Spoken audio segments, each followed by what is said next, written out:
All right, so my wife and I got this sectional from Bob's Discount Furniture about 2 years ago, and overall we have loved it. It's been great for us. It fit this little space perfectly, but recently the switch on this far left recliner went out.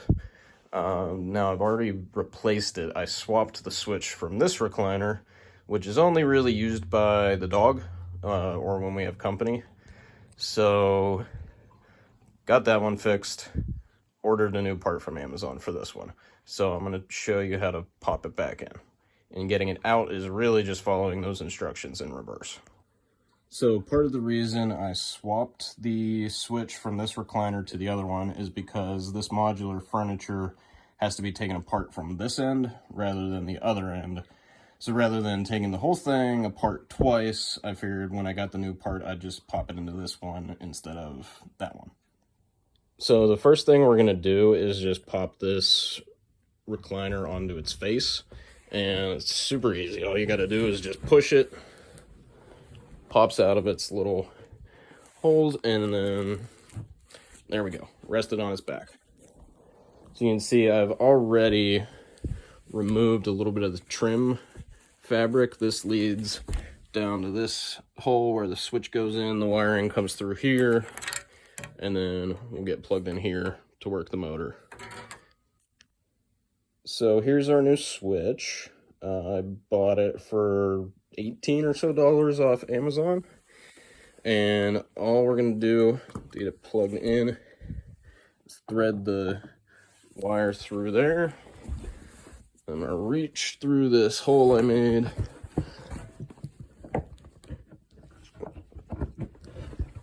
grab it down at the bottom,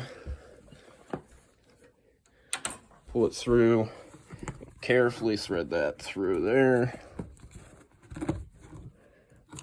and there we go. So I don't know which button is forward and backwards, so I'm going to reinstall my power supply before I tighten that switch. So here's my power supply, and that'll plug into the cable that runs to the motor, and all we do is just thread it up through this little thing, this kind of elastic holder for it on the underside of the recliner.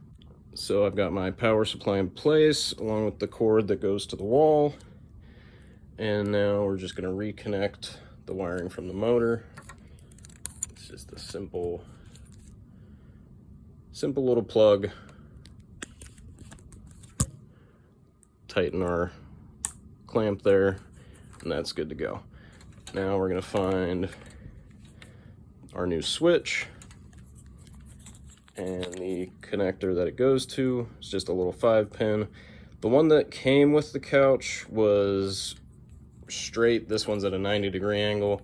It's not going to make a difference.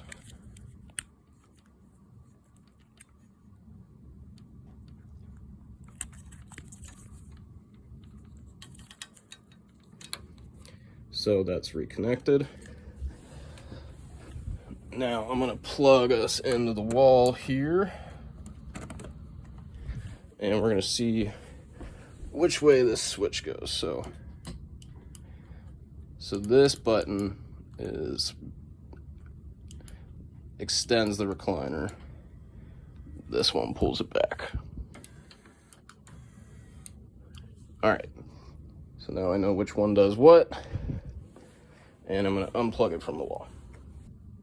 So the recliner came with some of these little plastic clips and screws that just kind of screw onto the frame in the back, kind of like so. And I had to remove these to get the wires out. I'm just going to put one back in and kind of gather this wiring up the best I can, just to keep it out of the way of the mechanism and out from underneath where the recliner sits on the floor. The last thing I'm going to do before I flip this back over is just kind of, with my trusty staple gun here, put this trim fabric in as best I can. I'm not looking for perfection, I just need it to stay put. So this switch is slightly different than the factory one, and it only has 3 holes to mount, whereas you can see the old one had 4. So all I'm gonna do is line it up, the orientation with the buttons where I want them. And so one hole, I'll put a screw in and then just drill some little pilot holes for the other two. I've got my switch screwed in now with the one hole, and all I'm gonna do is just drill a little pilot hole for this one and pilot hole for this one. It's a wood frame. I'm not gonna do any damage to it.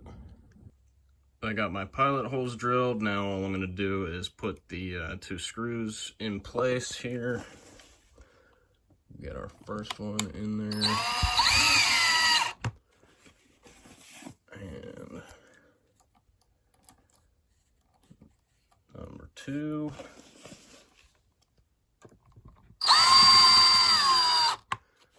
Nice and easy.